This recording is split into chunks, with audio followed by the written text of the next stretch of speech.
I'm originally from Cambodia. Government at the time was collapsed by a communist group led by a man named Pol Pot.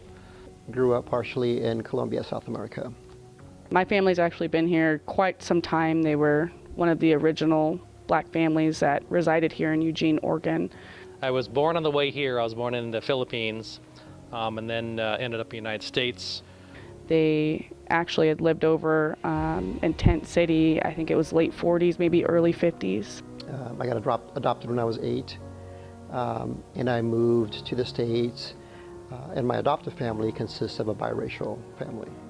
My late father, he always told me that we should be grateful for the things that we have, and if we're given the opportunity, we should pay our country back for taking us in. We have elders within our family who have shaped the way that the younger ones have always thought and how we have carried those morals through generations. My adoptive parents flew to Colombia. They went through the process in Colombia to get us adopted.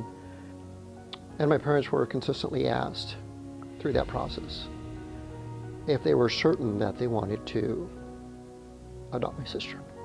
My sister has significantly darker skin than I do. And it just baffles me that people have that thought process. I have heard that the ACOB saying, I have heard that I am a traitor. That hurts for somebody like me who's especially proud to be female and black and a police officer. It hurts to hear that I'm all of a sudden a traitor. I have run into some folks that weren't exactly pleased with my being in uniform, and what I thought was unusual. I've had a handful of one-finger salutes, and for me, it's simple as trying to brush it off and trying to stick to my core values and who I know I am. And had I not gone through those experiences, this simply never would have happened for me. In the military and here as a police officer, we protect a person's right to free speech. It's in the Bill of Rights, the Constitution. All it takes is a little communication, a little talking, and we can kind of break down those barriers to see that we're all the same. I don't have a problem with the protests whatsoever. I think this is an opportunity for folks to kind of share what their beliefs are and do something in a peaceful way, in that it brings awareness to a specific subject. But one of the great things about having a progressive agency is that we consistently look at our processes and the way we do business, and we consistently stretch to see if we can do things better, even without prompting. I love that.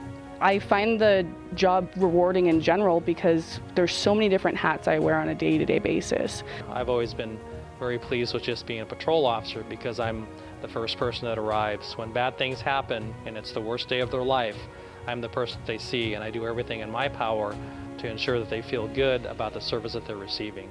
I can be a counselor, I'm a mentor, I'm a role model, and yet I'm also the one to show up when the bad guys are knocking on the good guy's door, so I can be that person to be there and bring a calm demeanor to the situation. That's what brings joy to my day, is that knowing that I have helped somebody on sometimes the worst days of their life. Or, it's an opportunity to talk with them, answer any questions that they have, and just encourage folks to believe in the police, because we definitely believe in the folks. One of the things I love about police work is that it is expected that the police are always professional, that they always do things right, that performing at a level of excellence is the norm. I love that challenge. There's so much more to us than what meets the eye, and I think that's incredibly important for people to realize. We're really public servants, and that's exactly what we do. We just want to do whatever we can to help the public out. Who would have thought that a Colombian orphan would end up here?